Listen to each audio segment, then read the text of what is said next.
Halo bro, para pencinta gelut dan baku hantam. Di episode sebelumnya, kita melihat Kazutora mencoba membunuh Miki. Seluruh badan Miki ditahan oleh dua orang eksekutif dari Vanhala.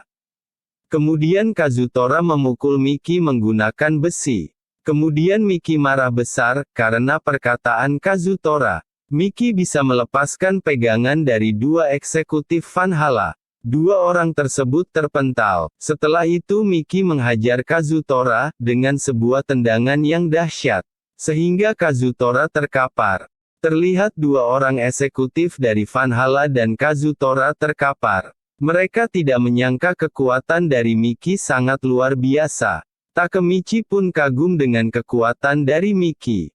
Padahal Miki sudah bersimbah darah, tetapi masih bisa mengalahkan mereka. Tak lama berselang, Miki tertunduk jatuh. Miki sudah kehabisan kekuatan. Sontak membuat anggota Tumen dan Vanhala kaget. Melihat Miki yang terduduk lemas, anggota Vanhala mulai berinisiatif untuk menyerang Miki. Mereka tahu kalau Miki sudah mengeluarkan banyak darah, dan sekarang sudah tidak mempunyai kekuatan lagi. Mempunyai kesempatan emas, anggota eksekutif dari Vanhala yang bernama Koji.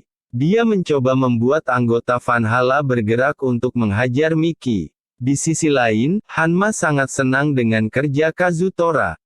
Kemudian pasukan Koji berlari menuju Miki. Di saat itu, Takemichi berpikir, sialan, ternyata masih ada eksekutif dari Vanhala. Tiba-tiba Takemichi juga teringat tentang Koji, sepertinya dia pernah bertemu dengannya. Di sisi lain, pasukan Vanhala yang akan menuju Miki dihadang oleh Chifuyu dan Mitsuya. Mereka berdua mencoba menghadapi dengan sebisanya. Chifuyu berkata, sial, mereka tidak ada habis-habisnya. Di tempat lain, Draken sedang menghadapi Hanma. Draken memukul Hanma sambil berkata, kau seekor zombie kan? Takemichi juga terlihat akan ikut menghadang orang-orang dari Vanhala, karena Takemichi akan berusaha menyelamatkan Miki.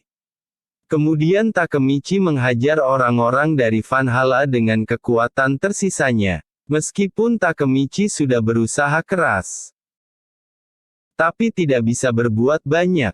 Karena Takemichi dikepung oleh para anggota Vanhala. Dia didekap oleh anggota Vanhala agar tidak bisa bergerak. Tapi Takemichi masih berusaha untuk melepaskan dekapan tersebut. Terlihat para anggota Vanhala sudah mendekati Miki. Sambil berteriak bunuh dia, saat Koji sudah dekat dengan Miki, dia berkata, kamu sudah mendapatkan kepala jenderal. Takemichi melihat Miki, yang akan ditebas oleh Vanhala sangat sedih. Saat Koji sedang melayangkan pukulan kepada Miki, tiba-tiba Kisaki datang, dan langsung memukul balik Koji. Takemichi melihat hal tersebut sangat kaget. Dengan cepat Kisaki dapat melumpuhkan Koji. Koji terlihat pingsan dan sedang diinjak oleh Kisaki. Kemudian Kisaki berkata, aku adalah pemimpin skuad ketiga Tokyo Manji. Kisaki Teta, aku bertugas menjaga jenderal. Sontak membuat anggota Tumen sangat senang mendengar hal tersebut. Apalagi Kisaki baru saja melindungi Miki. Tetapi tidak bagi Chifuyu dan Takemichi yang sudah mengetahui niat busuk Kisaki. Chifuyu berkata, apakah dia mencoba menjadi presiden atau gimana? Di sisi lain Takemichi juga berpikir, apa maksud semua ini? Setelah itu juga berkata, aku paham sekarang. Kisaki tidak peduli Tumen menang atau kalah dalam pertarungan ini. Terlihat para anggota Tumen bersorak-sorai dan berkata, Kisaki kau hebat. Sebagai pemula, ternyata dia sangat berguna. Berpindah kepada Takemichi yang masih berpikir tentang Koji. Saat dulu Takemichi bertemu dengan Kisaki di jalan. Pemakai masker hitam itu eksekutif yang dipukul oleh Kisaki. Ternyata adalah bawahannya. Kalau Tumen kalah, kita akan diambil menjadi anggota Vanhala. Dan kalau menang, Kisaki akan naik peringkat. Dia memperhitungkan bagaimana cara menaklukkan Tumen. Dia melindungi Miki, tapi dia tidak peduli dengan hasil pertarungan ini. Tanpa menyadari, kita selama ini ada di genggaman tangannya. Tiba-tiba Draken berteriak, "Kisaki, kerja bagus." Tapi Takemichi berkata pada hatinya sendiri, "Kau salah Draken-kun, Tumen, Miki dan kau sekarang dalam bahaya, karena dirinya."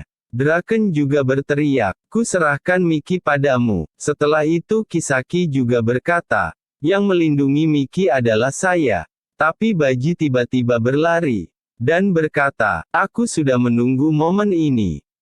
Tiba-tiba Baji sudah berada di belakang Kisaki.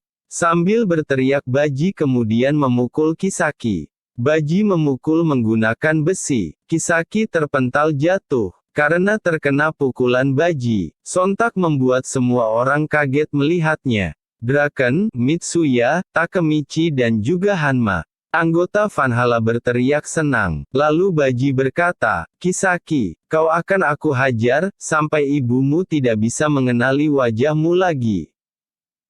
Draken berteriak karena marah. "Hentikan Baji." Di sisi lain Takemichi juga berpikir.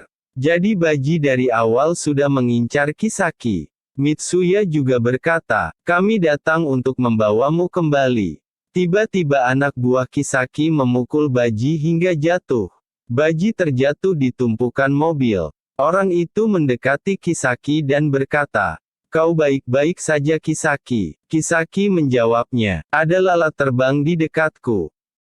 Ayo hancurkan lalat itu." Kisaki berkata kepada Baji, "Ayo sini maju." Takemichi juga berpikir, kalau begini, Baji akan benar-benar mati. Saat Baji akan ke arah Kisaki, tiba-tiba Chifuyu menghentikan langkah Baji. Baji berkata, "Chifuyu, kau mau apa?" "Geser Chifuyu," teriak Baji. Chifuyu berkata, "Kalau kau bunuh Kisaki sekarang, kau akan mengkhianati Miki." Baji tidak peduli, dia memukul Chifuyu.